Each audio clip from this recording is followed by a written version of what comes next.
हाँ तो नमस्कार, स्वागत है आप सभी का तथास्तु फिजिक्स क्लासेस पर। उम्मीद है सब लोग मस्त होंगे, खुश होंगे और लगातार पढ़ाई कर रहे होंगे।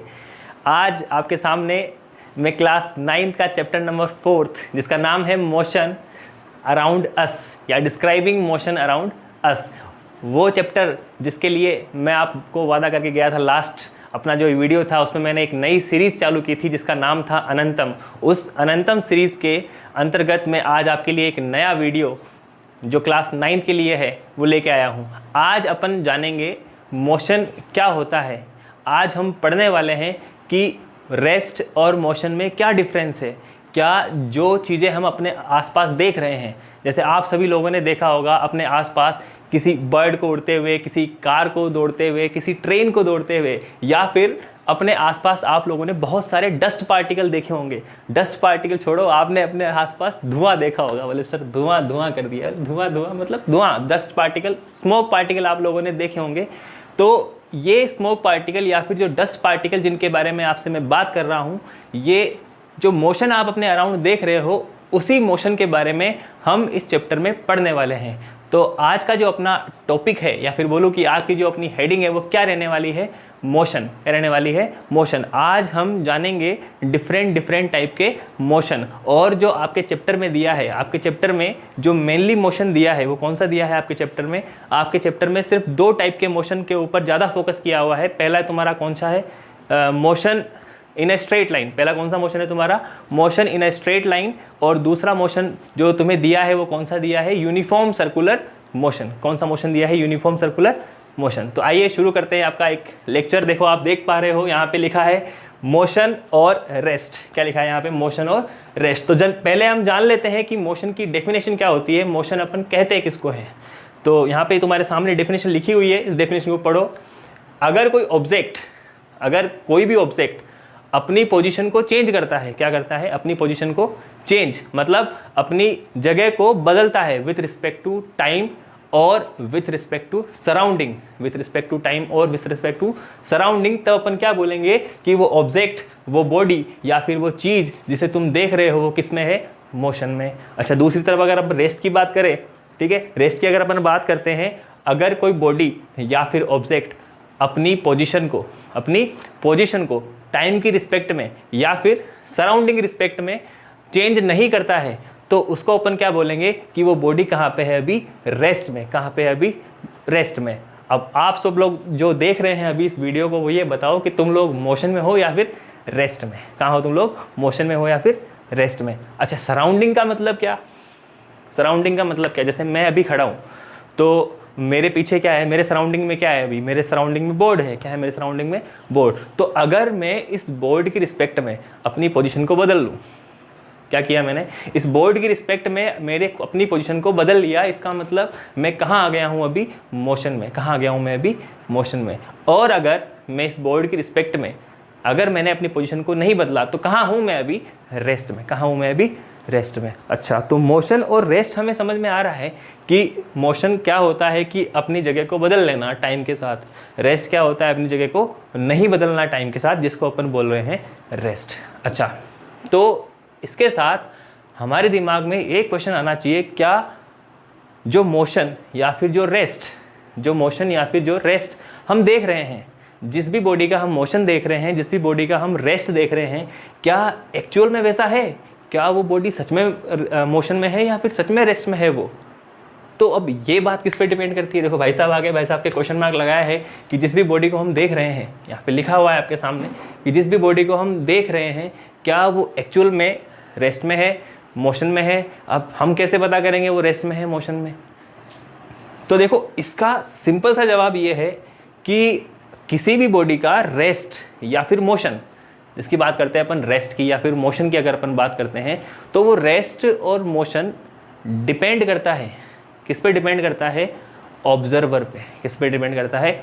ऑब्जर्वर पे या फिर देखने वाले पे। किस पे डिपेंड करता है? ऑब्जर्वर पे या फिर देखने वाले पे, कि कौन ऑब्जर्व कर रहा है और किसके मोशन को ऑब्जर्व कर रहा है। अब इसको थोड़ा सा समझने के लिए मैं आपके सामने एक एग्जांपल लेके आ रहा हूँ। देखो, ये देखो, एक तरफ बैठा है बंटी, एक तरफ बैठा है बबलू। एक तरफ बैठा है कौन? बंटी। एक तरफ बैठा है बबलू। और ये कहाँ बैठे हुए हैं? इस ट्रेन के अंदर बैठे हुए हैं, ठीक है, कहाँ बैठे हुए हैं ये दोनों, इस ट्रेन के अंदर बैठे हुए हैं। अब ये ट्रेन आगे फॉरवर्ड डायरेक्शन में मूव कर रही है, ठीक है, और बाहर इन दोनों के मोशन को ऑब्जर्व कर रहा है ये टिम। कौन ऑब्जर्व कर रहा है इसको? टिम। तो देखो, अगर मैं इस बंटी और इस बबली की बात करूं तो ये दोनों अभी कहाँ बैठे हुए हैं? ट्रेन में। कहाँ बैठे हुए हैं? ट्रेन में। अच्छा, ट्रेन में बैठे हुए हैं, तो इनका जो फ्रेम है, मतलब जहाँ ये लोग बैठे हुए हैं, वो चीज़ सेम है। तो इस बंटी को ये बबलू कहाँ दिखाई देगा? रेस्ट में। कहाँ दिखाई देगा? रेस्ट में। और इस बबलू को ये बंटी कहाँ दिखाई देगा? ये भी रेस्ट में दिखाई देगा। इसके दिमाग में सिर्फ समोसा चलता रहता है भाई, इसको पहले समोसा खिलाओ, ठीक है। और जब ये टिम जिसके हाथ में पॉपकॉर्न है, जब ये इन दोनों को देख रहा है तो ये कहाँ दिखाई देंगे? ये दोनों इसको मोशन में जाते हुए दिखाई देंगे। तो ठीक है, अब इन तीनों की रिस्पेक्ट में अगर मैं इस बंटी के मोशन को ऑब्जर्व करना चाहूँ तो बबलू के अकॉर्डिंग तो बंटी रेस्ट में है, लेकिन इस टिम के अकॉर्डिंग ये जो बंटी है वो कहाँ है? मोशन में है। तो मोशन जो है वो डिपेंड करता है देखने वाले पे। अब इसको थोड़ा सा अपन और अच्छे लेवल पे अगर समझना चाहें, थोड़ा सा और इसको ब्रॉड लेवल पे समझना चाहें, थोड़ा अपन इसको और आगे ले जाके समझना चाहें, तो देखो, मान लो क्या, ये क्या है? अपनी अर्थ। ये क्या है? अपनी अर्थ। तो अर्थ के ऊपर कौन है? सपोज टू बी यहाँ पे बंटी, यहाँ पे कौन है? बबलू। और एक दूसरे प्लेनेट के ऊपर किसको भेज दिया है हमने? किसको भेजा है अपने दूसरे प्लेनेट के ऊपर? टिम को। अब हमें ये पता है कि अर्थ क्या कर रही है? मोशन। अर्थ किस में है अभी? मोशन में। क्या कर रही है अर्थ? क्या कर रही है अभी? अपने मोशन में है अर्थ अपनी, ठीक है। तो अर्थ अगर मोशन में है और ये टिम जब इस अर्थ के ऊपर बंटी और बबली को देखेगा तो क्या दिखाई देगा उसको? ये दोनों मोशन करते हुए दिखाई देंगे। क्या दिखाई देंगे? दोनों मोशन करते हुए दिखाई देंगे। ये देखो नालायक, इसको फिर से अभी कुछ खाना है, इसको फिर से क्या खाना है? पिज़्ज़ा खाना है। ये भी तुम्हारी तरफ भूखा ही है, ठीक है। तो बात समझ में आई तुमको मोशन और रेस्ट की। तो अभी हमने दो बातें पढ़ी हैं, ठीक है। क्या मोशन क्या होता है, रेस्ट क्या होता है, और ऑब्जर्वर क्या होता है। और इस दुनिया में जो भी चीज़ें हम देख रहे हैं, मैं एकदम छोटे से टाइनी पार्टिकल से लेके एक मैसिव ऑब्जेक्ट की बात कर रहा हूँ। हर एक चीज़, जैसे मैं बात करूँ अपने सराउंडिंग जो एनवायरनमेंट है, यहाँ पे ऑक्सीजन, नाइट्रोजन, जितनी सारी तुम्हारी गैसेज हैं, उनके पार्टिकल भी, या फिर बोलूँ उनके पार्टिकल भी कहाँ है? अभी मोशन में है। उनके पार्टिकल भी कहाँ है? अभी मोशन में। आई होप आपको ये बात समझ में आई होगी रेस्ट और मोशन की। एक सेकेंड, मैं थोड़ा पानी भी लेता हूँ।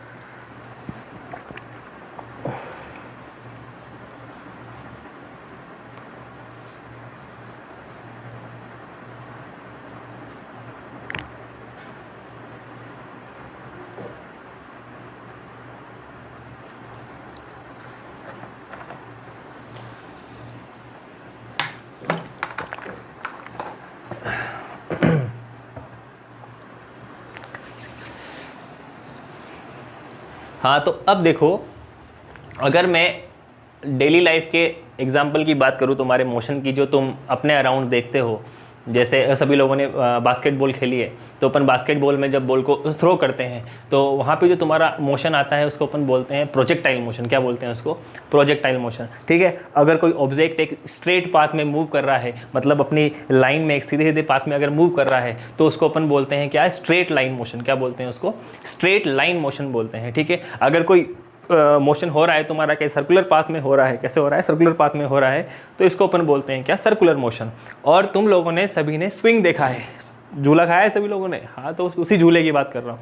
तो अगर मैं उस झूले के मोशन की बात करता हूँ तो वो जो झूले का मोशन होता है, वो तुम्हारा मोशन जो होता है वो होता है ऑसिलेटरी मोशन। कौन सा मोशन होता है तुम्हारा? ऑसिलेटरी मोशन, या फिर उसको अपन टू एंड फ्रो मोशन भी बोलते हैं। क्या बोलते हैं उसको? टू एंड फ्रो मोशन भी उसको कहा जाता है। लेकिन जो तुम्हारा ये जो चैप्टर है, इस चैप्टर के अंदर हम मेनली जो डिस्कस करेंगे वो करेंगे कौन सा? हमारा जो सिंपल मोशन, या फिर मैं बोलूँ स्ट्रेट लाइन मोशन, या फिर लीनियर मोशन, या इसकी बात कर रहा हूँ मैं, तुम्हारी स्ट्रेट लाइन मोशन की बात कर रहा हूँ।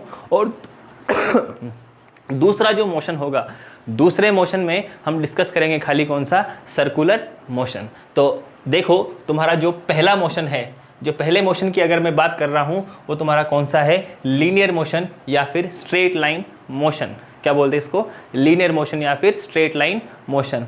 तो ये सबसे सिंपलेस्ट मोशन इसको अपन कह सकते हैं।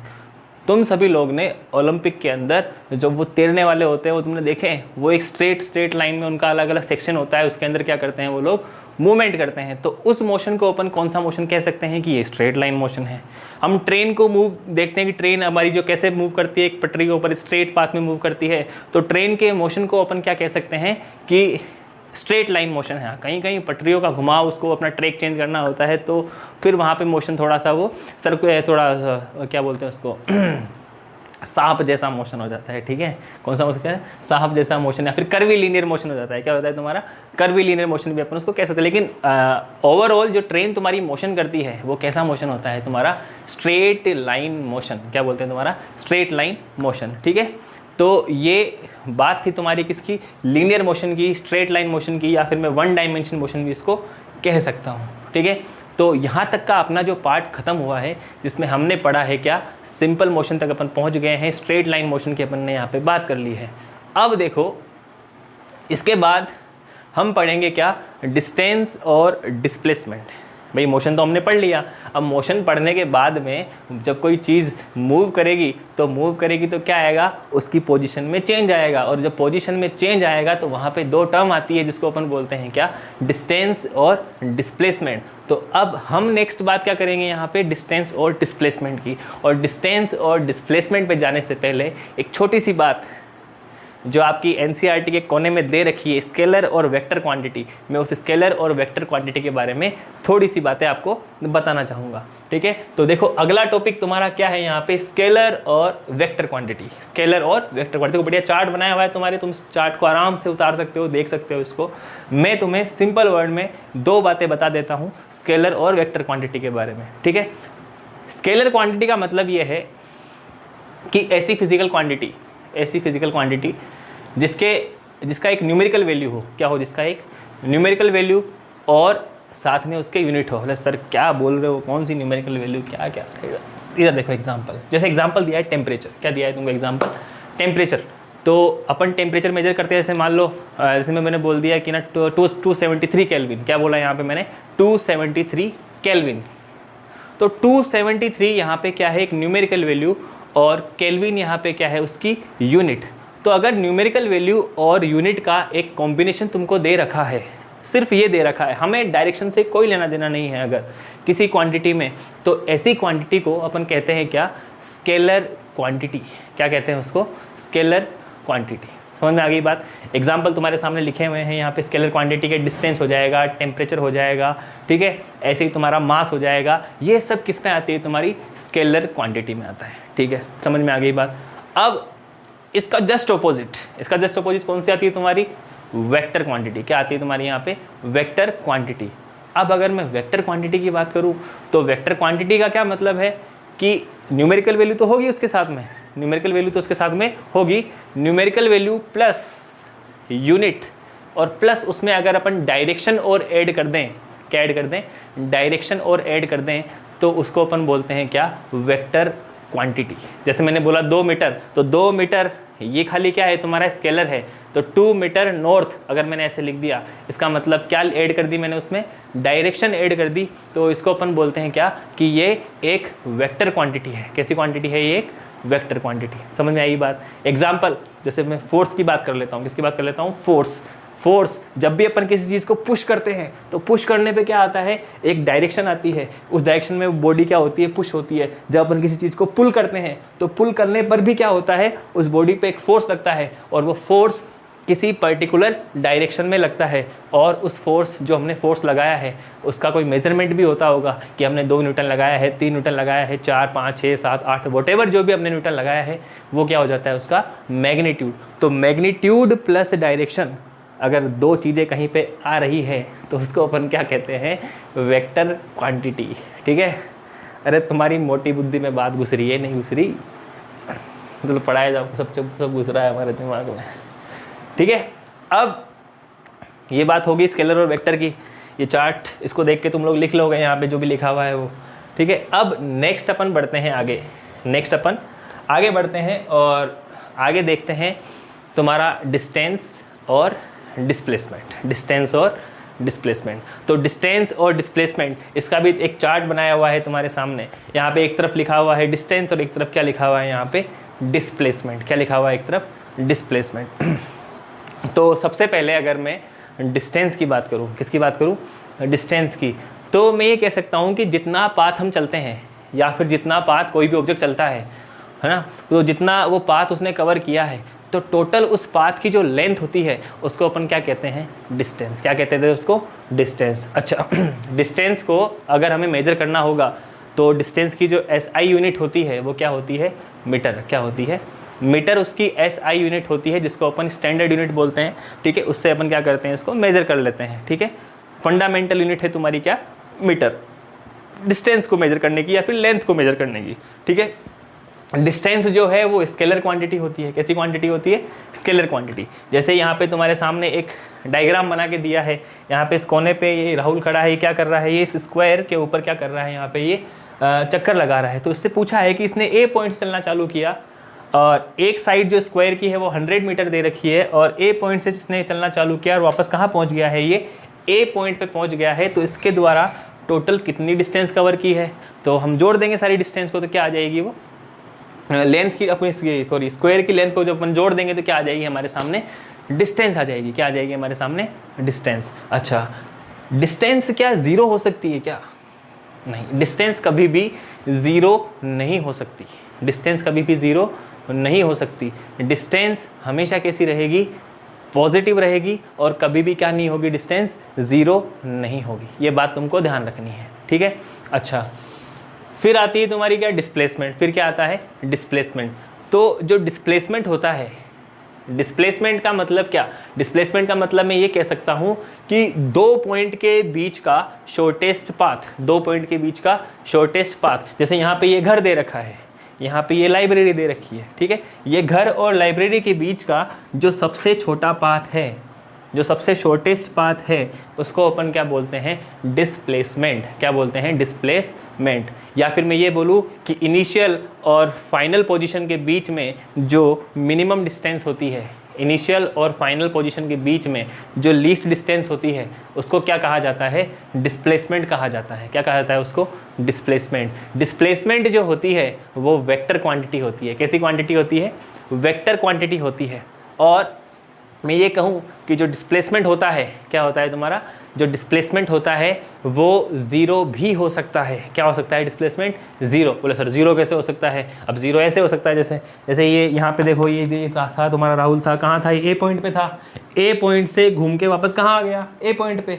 तो इसका जो शुरुआत का जो पॉइंट था, जो इसका इनिशियल जो पॉइंट था, वही अब क्या हो गया है, इसका फाइनल पॉइंट हो गया है। तो जब इनिशियल और फाइनल पॉइंट सेम हो, जब इनिशियल और फाइनल पॉइंट क्या हो, सेम हो, तो उस कंडीशन में हम कह सकते हैं कि डिस्प्लेसमेंट क्या है तुम्हारी, ज़ीरो। डिस्प्लेसमेंट क्या है तुम्हारी, ज़ीरो। अच्छा, डिस्प्लेसमेंट क्या पॉजिटिव भी हो सकती है, डिस्प्लेसमेंट क्या नेगेटिव भी हो सकती है। जी हाँ, डिस्प्लेसमेंट तुम्हारी पॉजिटिव भी हो सकती है और डिस्प्लेसमेंट तुम्हारी क्या हो सकती है, नेगेटिव भी हो सकती है। ठीक है, तो ये बात याद रह जाएगी। अब कैसे नेगेटिव होगी, कैसे पॉजिटिव होगी, ये मैं तुम्हें करके बताऊंगा। जब अपन न्यूमेरिकल आएंगे वहाँ पे तुम्हें बताऊंगा कि कैसे नेगेटिव होगी, कैसे तुम्हारी पॉजिटिव होगी। तुम मुझे ये बताओ कि अभी तक जो हमने पढ़ा है वो तुम्हें समझ में आया या नहीं। ठीक है, इसके बाद जो अगला लेक्चर मैं तुम्हारे लिए लेके आऊँगा, हाँ ये वाला लेक्चर थोड़ा छोटा रह गया, 10-15-20 मिनट का, मुझे नहीं पता कितनी देर का बना है ये, लेकिन जो नेक्स्ट लेक्चर तुम्हारा आएगा उसके अंदर हम लेके आएंगे क्या, न्यूमेरिकल्स, कैसे तुम्हारी डिस्प्लेसमेंट पॉजिटिव और नेगेटिव दोनों हो सकती है, क्या डिस्टेंस और डिस्प्लेसमेंट दोनों बराबर हो सकते हैं, क्या डिस्टेंस और डिस्प्लेसमेंट दोनों में से बड़ा कौन सा हो सकता है। तो इन सभी बातों के ऊपर अपन डिस्कस करेंगे वो नेक्स्ट चैप्टर में, नेक्स्ट लेक्चर में। ठीक है, तो नेक्स्ट लेक्चर में अपन डिस्कस करेंगे, और उससे पहले तुम्हें ये वाला लेक्चर अच्छे से पढ़ के आना है। नेक्स्ट लेक्चर हमारा बहुत जल्दी आएगा, उसमें हम कोशिश करेंगे कि ये चैप्टर थोड़ा सा अपन और अच्छे से उसको कवर अप कर पाए, और जितने हो सके उतने यहाँ पे अपन न्यूमेरिकल भी साथ साथ में कर पाए। ठीक है, तो मिलते हैं नेक्स्ट लेक्चर में, तब तक के लिए खुश रहो, मस्त रहो और तथास्तु।